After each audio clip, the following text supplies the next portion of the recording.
মানে আমিও রেডি হয়েছি এখন তাইর লগে যাইতাম না না আমি মানে এক্সাইটমেন্ট দেখাই শ্বশুর বাড়ি যাওয়ার ফার্স্টার লাগ মানে পরে ফার্স্টে কিতা হয় আর লাস্টে কিতা কিচ্ছু দেখাইতে লাগতো না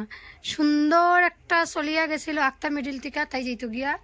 হ্যালো এভরিওয়ান তো এটা হইলো 1 মাস আগের ব্লগ আর দিদিভাই যাইতো গিয়া ওই দিন তো আইছিল 2 দিন থাকা গেছিল তো ওই দিন যাইতো গিয়া আমরা সবে নিয়ে দিতাম সব মানে আমি আর বাবাই যাইমু তো তাই এখানে তাই এক্সপিরিয়েন্স শেয়ার করে মানে নতুন নতুন বিয়ার পরে শ্বশুর বাড়ি যাওয়ার যে এক্সপিরিয়েন্সটা হয় মনে খুশি আনন্দ ইস আমি শ্বশুর বাড়ি যাইমু এই হইব সেই হইব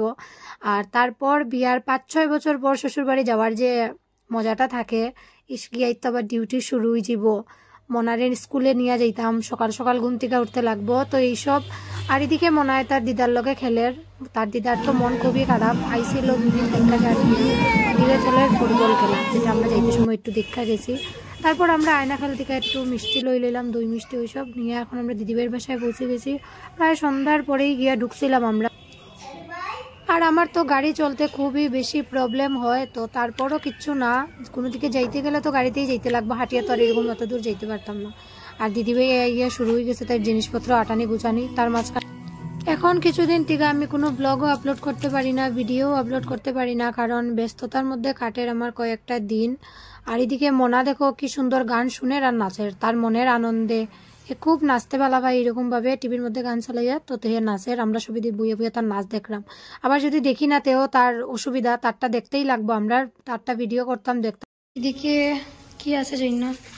চাউমিন আর চিকেন ললিপপ এদিকে চাউমিন আর চিকেন ললিপপ আইছে তো সবাই খাইতাম আমার সহ্য হয়েছে না আনার লগে লগে আমি খাই লিছি মানে এটারে হয় 1 নমুনার রাক্ষস আর তাই ইয়া ডিউটি শুরু হয়ে গেছে একবার উপরে একবার নিচে তাই জানাতে কি থাকার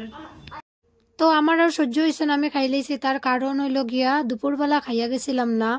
আসলে বৌদির বাসায় বিশুরি পূজা ভাবছিলাম ওখান থেকে প্রসাদ খাইয়া যাইমু তো ওইটা তো আর খাওয়া হয়েছে না তাই নিয়ে যাইতাম গিয়ে এটার লেগে বাইরে গেছি আর খুব বেশি ক্ষুধা লাগছিল তো তার কারণে খাইলেছি আমি তারপর গেলাম একটু উপরে কোন কারণে গেছি জানি না দিদিভাই বললো চলো একটু উপরের থেকে আই তো গেলাম উপরে তাই লগে আর মনায় তো খুবই নাচের তার কোনো দিকে ফুর্তির শেষ নাই সব দিকে মজা তার তো এখন আমরা বাসায় যাইতাম গিয়া আর বেশি রাত্রে করতাম না এই ব্লগটা এতটুকুই থাক আবার তোমরা লগে নেক্সট একটা ব্লগে দেখো আমি হেলে কিতা করি গাছে ধরিস না কিন্তু